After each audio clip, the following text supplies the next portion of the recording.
Good evening, everyone. Welcome to the channel. Before I begin, here are my disclaimers. Today I am going to give you an update about Bridgebio Pharma Inc. quarterly report.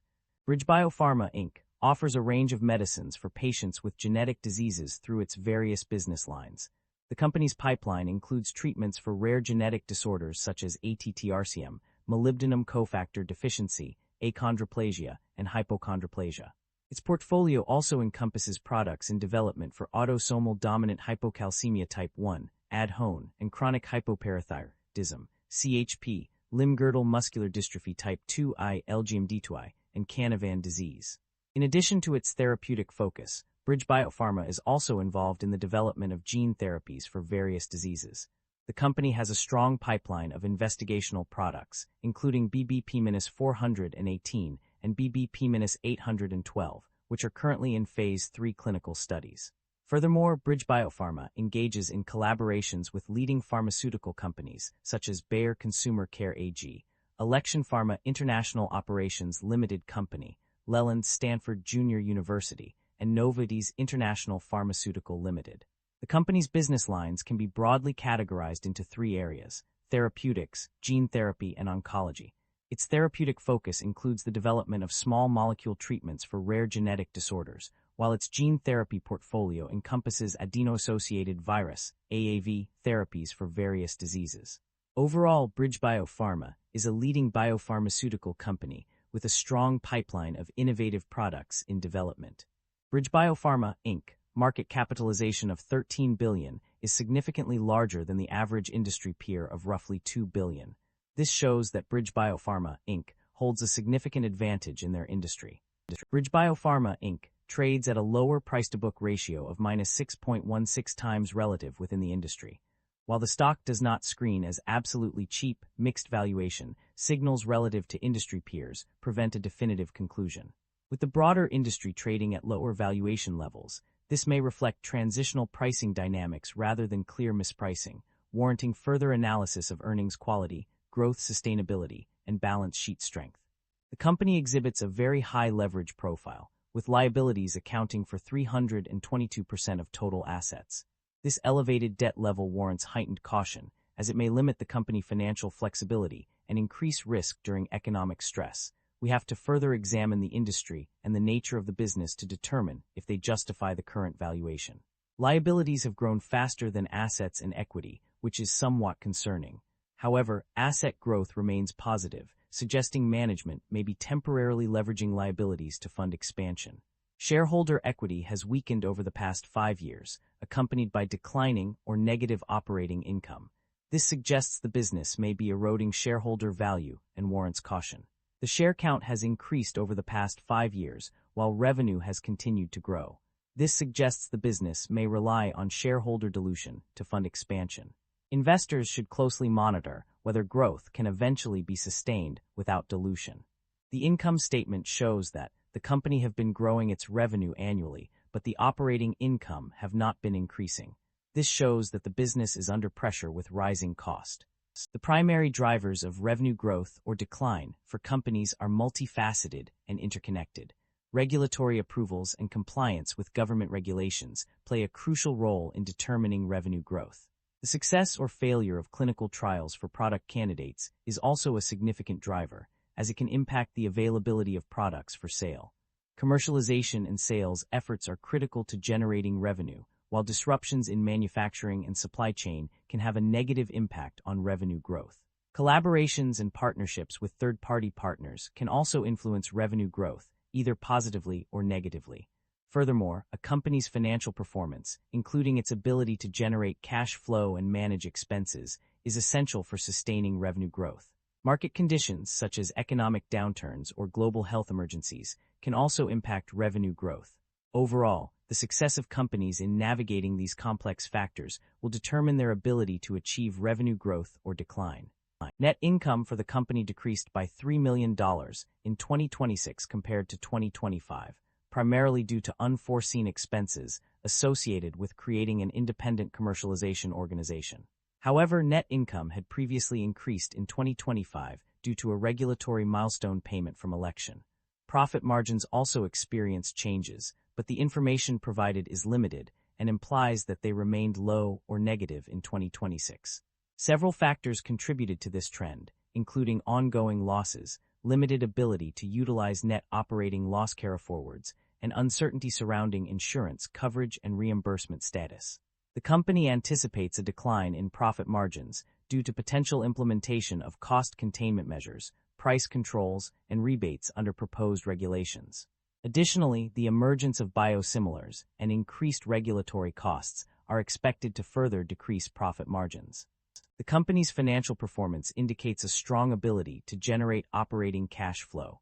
One key indicator of this is the total net cash inflows from the royalty purchase agreement and funding agreement, which amount to $769.5 million.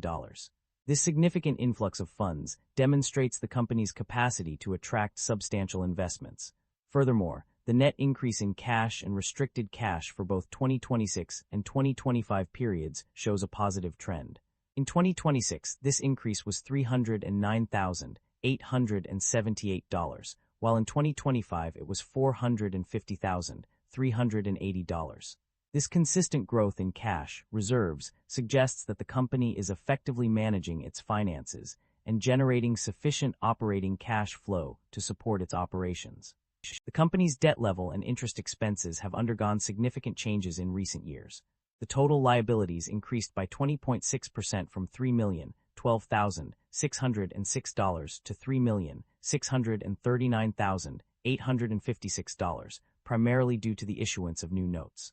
Specifically, the company issued $632.5 million principal amount of 2033 notes on January 21, 2026, and $575 million principal amount of 2031 notes in 2025.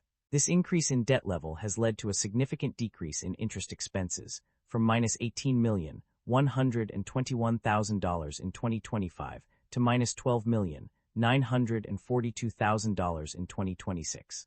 However, the non-cash interest expense on deferred royalty obligations increased by $15,853,000, and the loss on extinguishment of debt increased by $21,155,000.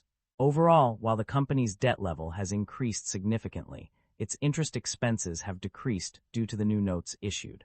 The management of this company is expressing caution about its future prospects. They acknowledge that they will likely incur significant losses for the foreseeable future and may never be able to successfully commercialize their product candidates or achieve profitability. To mitigate these risks, the company requires substantial additional funding, which may not always be available. This could lead to delays, limitations, or even termination of their product development and commercialization efforts. Management is also aware of the importance of retaining key employees and attracting new talent as they scale up for commercialization.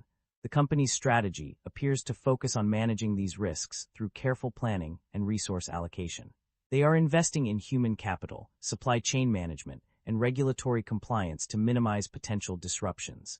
However, market volatility remains a significant concern, which could impact their ability to access new capital and meet their financial needs. Overall, the company's outlook is uncertain, and management is taking steps to mitigate these risks while continuing to invest in growth and development of new products. The company has made several significant transactions in the form of acquisitions and divestitures. In terms of acquisitions, Bridgebio Pharma Inc. acquired Bayer license agreement for an undisclosed amount. Additionally, a KKC license agreement was signed in February 2024 for $100 million upfront payment. Furthermore, Eidos election license agreement was acquired in September 2019 with a non-refundable upfront payment of $25 million.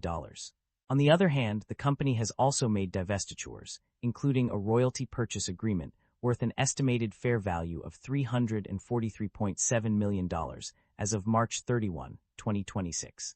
These transactions demonstrate the company's strategic approach to expanding its portfolio and optimizing its assets. The company's financial policies have been focused on investing in its growth rather than distributing profits to shareholders.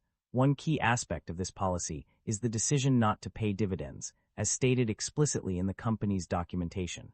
This means that instead of returning cash to investors through dividend payments, the company has chosen to retain its earnings and reinvest them in the business. In addition to not paying dividends, the company has also implemented a share repurchase program. In 2026, the company approved a $500 million share repurchase plan, allowing it to buy back shares from existing shareholders. This move is aimed at reducing the number of outstanding shares and potentially increasing earnings per share for remaining investors. By buying back shares, the company can also signal its confidence in its future performance and create value for its shareholders. Concerns about inventory buildup and supply chain disruption are evident throughout the extracted summaries. On page 16, a significant increase in raw materials, work in process, and finished goods inventories is noted, indicating potential issues with managing stock levels. Furthermore, pages 61 and 88 highlight specific concerns related to inventory management.